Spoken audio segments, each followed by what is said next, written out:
안녕하십니까? 2월 23일 목요일 하나님의 조언을 구함이라는 제목으로 교과 공부를 진행하겠습니다. 다 함께 기도하겠습니다. 하나님 아버지, 오늘도 주의 말씀으로 하루를 열게 하시니 감사합니다. 주님의 말씀 앞에 신을 벗고 겸손한 마음으로 순종하는 삶, 오늘도 계속되게 하옵소서. 예수님의 이름으로 기도합니다. 아멘. 여러분, 부유한 사람은 하나님께 축복을 받은 사람입니까? 기독교인들의 돈에 대한 신학과 신앙은 대개 두 가지로 나타납니다. 하나는 유교적인 물질관으로 황금을 보기를 돌같이 하라는 말처럼 물질을 터부시하는 것입니다. 또 다른 하나는 물질을 축복으로 여기는 기복적인 물질관입니다. 재물은 우리에게 축복이 될 수도 있고 화가 될 수도 있습니다. 많은 교회에서 교인들에게 물질을 복으로 가르치며 예수를 잘 믿으면 물질의 복을 받게 된다고 설교합니다. 그러나 그것은 사실이 아닙니다. 물론 보편적으로 예수님을 잘 믿으면 물질적으로 안정되고 넉넉해집니다. 그러나 그것은 절대적이지 않습니다. 예수를 잘 믿어도 얼마든지 가난해질 수 있고 예수를 안 믿어도 얼마든지 부자가 될 수 있기 때문입니다. 그것은 우리가 부인할 수 없는 사실이죠.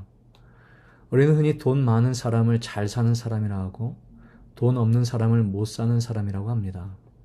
정말 돈 많은 사람이 잘 살고 돈 없는 사람이 실제로 못 삽니까? 그렇지 않습니다. 돈이 많은 사람을 부자라고 부를 수는 있어도 그를 잘 사는 사람이라고 단정할 수 없고 마찬가지로 돈이 없는 사람을 못 사는 사람이라고 불러서도 안 될 것입니다.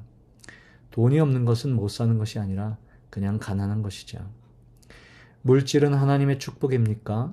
저는 아니라고 생각합니다. 깨끗한 부자의 저자 김동우 목사도 물질은 복이 아니라 은사라고 말합니다. 하나님께 물질을 받아 부자가 된 사람은 물질의 복을 받은 것이 아니라 물질의 은사를 받은 것입니다. 복은 예수님을 믿으면 누구나 받지만 은사는 예수님을 믿는다고 해서 누구나 다 받지는 않습니다. 예를 들어서 예언을 하는 능력은 복이 아니라 은사입니다. 예수님을 믿는다고 해서 누구나 다 예언을 할 수 있는 것은 아니며 그것을 받을 수 있는 것도 아닙니다. 그럼 은사는 무엇입니까? 그것은 주께서 주를 위하여 쓰라고 우리에게 주신 것입니다. 음악적 재능, 봉사의 재능, 가르치는 은사 등을 포함해서 물질도 주를 위하여 쓰라고 주신 것입니다. 하나님이 우리에게 물질을 주신 것은 복으로 누리라고 주신 것이 아니라 하나님을 위하여 바르게 사용하라고 주신 것입니다. 그래서 물질을 놓고 기도할 때는 물질의 복을 주십시오가 아니라 물질의 은사를 주십시오라고 해야 할 것입니다. 여러분, 은사는 어떤 특징을 가지고 있죠? 은사는 쓰면 늘고 쓰지 않으면 소멸하는 특징이 있습니다. 주를 위해 바로 쓰지 않으면 물질의 은사 역시 자연 소멸하게 됩니다. 반면 물질의 은사를 잘 활용하면 하나님께서는 그에게 더 크고 많은 물질의 은사를 베풀어 주실 것입니다. 하나님께서 우리에게 주신 제도 중에 11조 제도가 있습니다. 11조 생활이란 돈에 대한 지나친 욕심을 버리게 하기 위해 하나님이 정해놓으신 훈련이라고 생각합니다. 군인 중에 특전대원이 있습니다. 그들은 공수훈련을 통해서 하늘을 나는 비행기에서 낙하산을 메고 뛰어내리는 사람들입니다. 그들이 처음부터 비행기에서 점프할 수 있는 것은 아닙니다. 지상에 점프대를 만들어 놓고 연습하는데 그 높이가 10m라고 합니다. 사람이 가장 공포감을 느끼는 높이가 11m라고 하는데요. 이 높이의 점프대에서 뛰어내리는 연습을 계속하다 보면 결국 수천 미터의 높이를 나는 공중에서도 점프를 할 수 있게 된다고 합니다. 11조란 사람이 돈에 대해 가장 공포를 느끼는 액수입니다. 11조를 낼 수 있으면 돈에 대한 욕심으로부터 점프할 수 있다는 것입니다. 그들이 바로 신앙의 특전대원이 될 수 있는 것이죠. 가난한 집에 한 아이가 태어났습니다. 형편이 어려워 학교도 못 다니고 어린 시절부터 남의 집에 가서 점원일을 하였습니다. 어느 날 교회에서 목사님의 설교 중에 11조란 축복의 씨앗을 하늘 농장에 심는 것이라는 말씀에 그는 감동을 받았습니다. 그래서 그의 힘든 가정 생활에도 불구하고 그 말씀을 즉시 실천하였습니다. 그리고 그는 착실하게 교회 다니면서 돈을 한 푼 두 푼 모았습니다. 이렇게 해서 그는 상당한 양의 돈을 모을 수 있었습니다. 어느 날 친구가 찾아와 광산업에 투자를 하면 돈을 많이 벌 수 있다고 하여 저축한 돈을 다 털어서 산을 사고 그곳에 금광을 캐기 시작했습니다. 그러나 금광은 찾지 못하고 모은 돈만 다 날려버리고 말았습니다. 알고 보니 그가 사기꾼에게 속은 것이었습니다.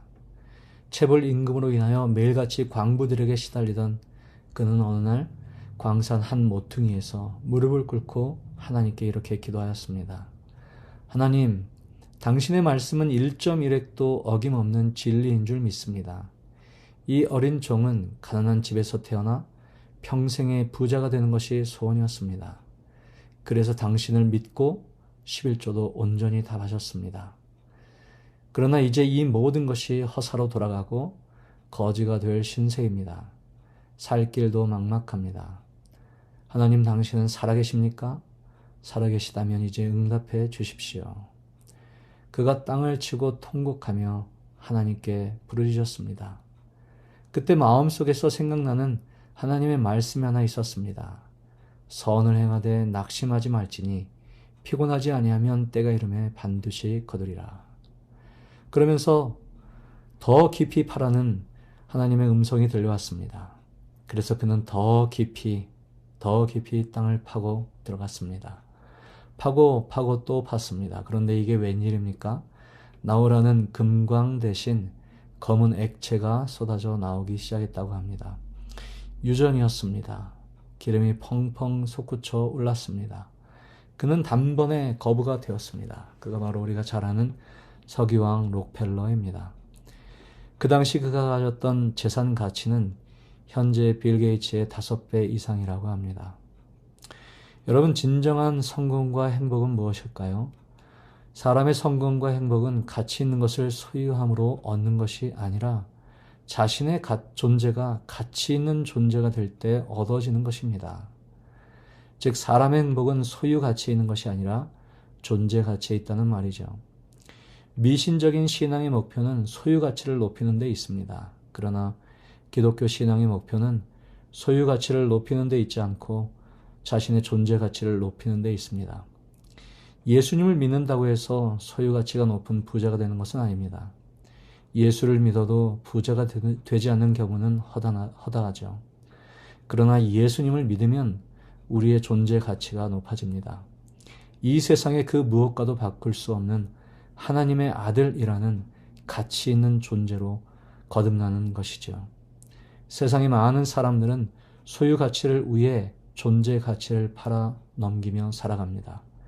재물을 얻기 위해 그들의 신앙과 신념도 팔아 넘깁니다. 돈을 벌기 위해 정직과 성실을 팔아 넘깁니다. 존재 가치를 팔아치우고 오직 소유 가치에만 그는 집중하고 그것을 잡으려고 애씁니다. 참으로 어리석은 일이 아닐 수 없습니다. 마태복음 19장에 나오는 부자 청년에게 주신 예수님의 말씀, 재산을 팔아 가난한 자에게 나눠주고 너는 나를 좇으라는 말씀은 소유 가치를 팔아 그의 존재 가치를 높이라는 말씀이었습니다. 소유욕 때문에 아무렇게나 돈을 벌고 가치 없고 부끄러운 존재가 되지 말라고 말씀하시는 것입니다. 기독교의 신앙의 관심은 소유가 아니라 존재에 있기 때문입니다.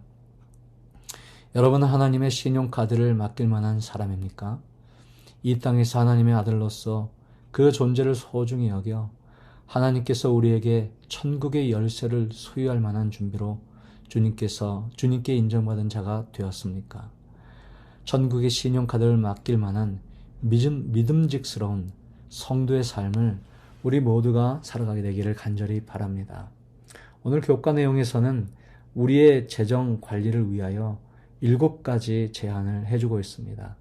계획적으로 행동하라, 버는 것보다 적게 지출하라, 수입에서 일정 부분을 저축하라, 전염병을 피하듯 빚을 피하라. 성실하게 일하라. 하나님께 드려야 하는 것을 성실하게 드리라. 이 땅이 우리의 진짜 집이 아님을 기억하라. 잠언 3장 5절부터 8절에 있는 말씀입니다. 너는 마음을 다하여 여호와를 신뢰하고 내 명철을 의지하지 말라.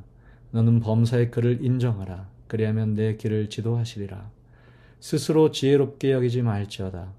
여호와를 경외하며 악을 떠날지어다. 이것이 내 몸의 양약이 되어 내 골수를 윤택하게 하리라. 내 재물과 내 소산물의 처음 익은 열매로 여호와를 공경하라. 그리하면 내 창고가 가득히 차고 내 포도즙 틀에 새 포도즙이 넘치리라. 아멘.